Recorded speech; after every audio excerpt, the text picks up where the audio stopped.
तो hello friends, स्वागत है आपका मेरे YouTube channel CAD CAM expert में। तो आज की वीडियो में हम सीखेंगे कि किस तरह से हम क्रियो में बाउंड्री ब्लेंड और प्लेनर कमांड का यूज़ करते हैं। तो चलिए शुरू करते हैं।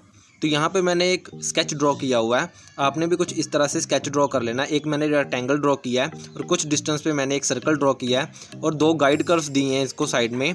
तो इस तरह से आपने कुछ स्केच ड्रॉ कर लेना है। ड्रॉ करने के बाद आपने यहाँ पे बाउंड्री ब्लेंड कमांड सेलेक्ट कर लेनी है। तो चलिए मैं जल्दी से यहाँ पे कमांड सेलेक्ट कर लेता हूँ। सेलेक्ट करने के बाद आपने यहाँ पे कर्व्स में चले जाना है और यहाँ पे फर्स्ट डायरेक्शन में आपने क्लिक कर लेना है और यहाँ पे आपने रेक्टेंगल जो है यहाँ पे सिलेक्ट कर लेना है। सिलेक्ट करने के बाद आपने कंट्रोल दबा के सर्कल भी सिलेक्ट कर लेना है। सर्कल भी सिलेक्ट करने के बाद आपने यहाँ पे सेकंड डायरेक्शन में क्लिक कर लेना है और यहाँ पे 1 बाय 1 दोनों गाइड कर्व सिलेक्ट कर लेनी है। दूसरी गाइड कर्व सिलेक्ट करने के लिए आपको यहाँ पे कंट्रोल बटन प्रेस करना होगा और आपने सेकंड जो कर्व है गाइड कर्व उसे सिलेक्ट कर लेना है। इसके बाद आपने सीधा यहाँ पे थिकनेस वाले ऑप्शन में चले जाना है। तो चलिए मैं थिकनेस वाले ऑप्शन आपको दिखा देता हूँ यहाँ पे। तो ये रही वो ऑप्शन, यहाँ पे आपने थिकनेस की वैल्यू फिल कर लेनी है। इनवर्ड या आउटवर्ड थिकनेस के लिए आपको यहाँ पे एरो की ऑप्शन दी गई है, आप वहाँ से सिलेक्ट कर सकते हो। यहाँ पे टिक के बटन में मैं क्लिक कर लेता हूँ और कमांड से बाहर आ जाता हूँ। तो आप इस तरह से बाउंड्री ब्लेंड कमांड का यूज़ करते हो। तो चलिए अब मैं इसे सरफेस में भी आपको कन्वर्ट करके दिखा देता हूँ। तो चलिए मैं जल्दी से बैक कर लेता हूँ और यहाँ पे बाउंड्री ब्लेंड वाली ऑप्शन दोबारा से सिलेक्ट कर लेता हूँ। सिलेक्ट करने के बाद आपने यहाँ पे कर्व्स में चले जाना है और यहाँ पे फर्स्ट डायरेक्शन वाली ऑप्शन को सिलेक्ट कर लेना है।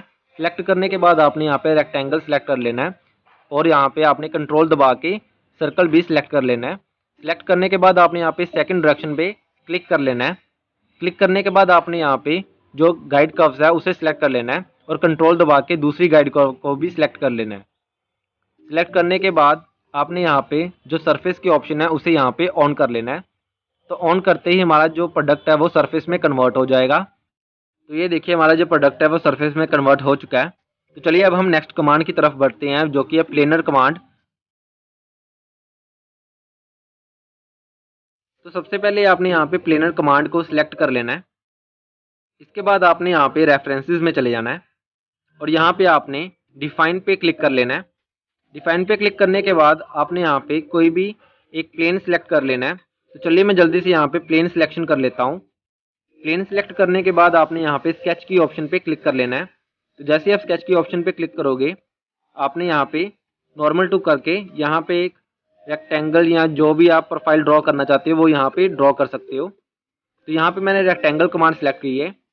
इसके बाद आपने यहाँ पे डायमेंशंस फिल कर लेनी है। डायमेंशंस फिल करने के बाद आपने यहाँ पे टिक के बटन पे क्लिक कर लेना है। तो जैसे आप टिक के बटन पे क्लिक करोगे आपने यहाँ पे थिकनेस फिल करनी है इस प्लेनर सरफेस की। तो यहाँ पे आपने जो इतनी भी थिकनेस वैल्यू फिल करनी है वो आप यहाँ पे कर सकते हो। वैल्यू फिल करने के बाद आपने यहाँ पे टिक के बटन पे क्लिक कर लेना है। तो इस तरह से आप प्लेनर कमांड का यहाँ पे यूज़ करते हो। तो ये थी हमारी आज की वीडियो। तो आपको ये वीडियो कैसी लगी मुझे नीचे कमेंट करके जरूर बताएं और वीडियो को लाइक और सब्सक्राइब करना ना भूलिएगा। धन्यवाद।